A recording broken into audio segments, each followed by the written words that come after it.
ተነስቼ አንተን ልገልህ እችላለሁ ከዛ በኋላ ማንንም አይጠይቅም። በሱዳን ውስጥ እኛ ሊግ የለንም ብለን አንበሳጭም። በሀገራችን ውስጥ በጦርነቱ ምክንያት በርካቶች ምግብ የላቸውም። እኛ ስቴዲየም የለንም፣ ስቴዲየማችን ለምን አንሄድም ብለን አንማረርም።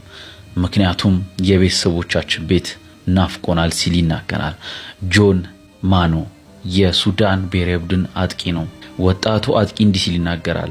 ጓደኛዬ ፊት ለፊቴ ነው የገደሉት። 25 ጊዜ ነው በጥይት ደብድበው የገደሉት። ምንም አላደረገም።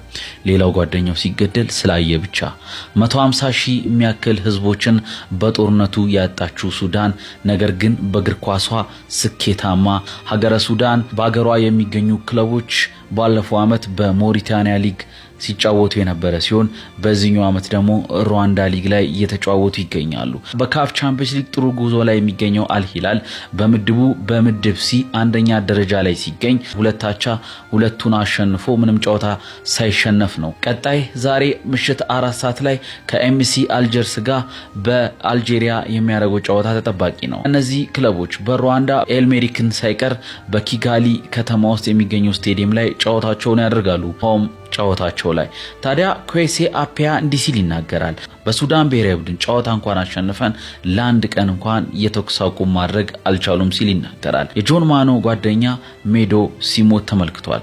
በህይወቴ ታዲያ መቼም ቢሆን ይሄን ታሪክ ልረሳው አልችልም ሲል ይናገራል።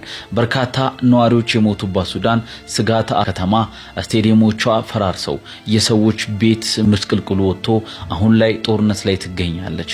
ቀጣይስ ክለቦቿ ስኬታማ ላይ ብሔራዊ ቡድን ላይ ስኬታማ ላይ ይገኛል። ኩዌሴ አፒያ ሀገሪቷ ጦርነት ላይ ብትሆንም እንኳን ሀገሩን የጋና ብሔራዊ ቡድን ጥሎ አንደኛ ደረጃ ላይ አድርሶ የሞሮኮ የ2025ቱን የአፍኮን ዋንጫ እንድትሳተፍ አድርጓል። የሱዳኑን ሊግ አልባው ነገር ግን ጠንካራው ብሔራዊ ቡድንና ክለቦቹ